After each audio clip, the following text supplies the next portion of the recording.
સુરતના લાલ ગેટ વિસ્તારમાં સામૂહિક આત્મહત્યાની ઘટના।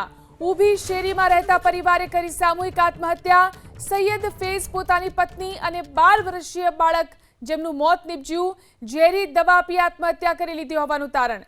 લાલ ગેટ પોલીસે ઘટના સ્થળ પર પહોંચીને તપાસ હાથ ધરી। મૃતકના ભાઈએ કોલ કરતા ન રિસીવ થતા સામે આવ્યો સમગ્ર બનાવ। વધુ જાણકારી મેળવી અમારા સંવાદદાતા ધનરાજ ફોન લાઈનથી જોડાયા છે। ધનરાજ, સમગ્ર પરિવારે સામૂહિક આત્મહત્યા કરી છે, શું છે કારણ, શું છે આખી ઘટના?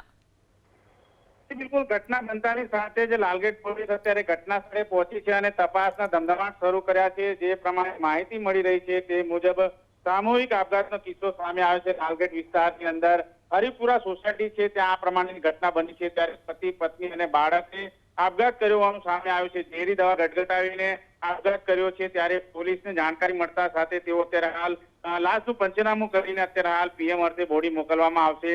સામૂહિક આપઘાત પાછળ અત્યારે હાલ કારણ અકબંધ છે, પરંતુ જે પ્રમાણે આખા પરિવારે આ રીતે આપઘાત કરી લીધો છે, ત્યારે કોઈ ઘર કંકાસ હતો કે કેમ, કે પછી આર્થિક સંક્રમણ હતું, એ બાબતને લઈને પોલીસ છે, એમના પરિવારજનો છે, એમના નિવેદન લઈ રહી છે। એ બાબતને લઈને પણ તપાસ કરવામાં આવી રહી છે। એક અઠવાડિયા પહેલા જ સઉદીની યાત્રા કરીને આ પરિવાર છે પરત ફર્યો હતો। ફેઝ અહેમદ જે સાથોસાથ જે મુબીના અહેમદ છે અને પુત્ર નોમાન અહેમદ, આ ત્રણે આપઘાત કરી લીધો છે, ત્યારે આસપાસના વિસ્તારમાં અત્યારે હાલ ચકચાર મચી ગયો છે। લાશનું પંચનામું કરીને પોલીસે વધુ તપાસ હાથ ધરી છે। જી, આભાર તમામ જાણકારી આપવા માટે।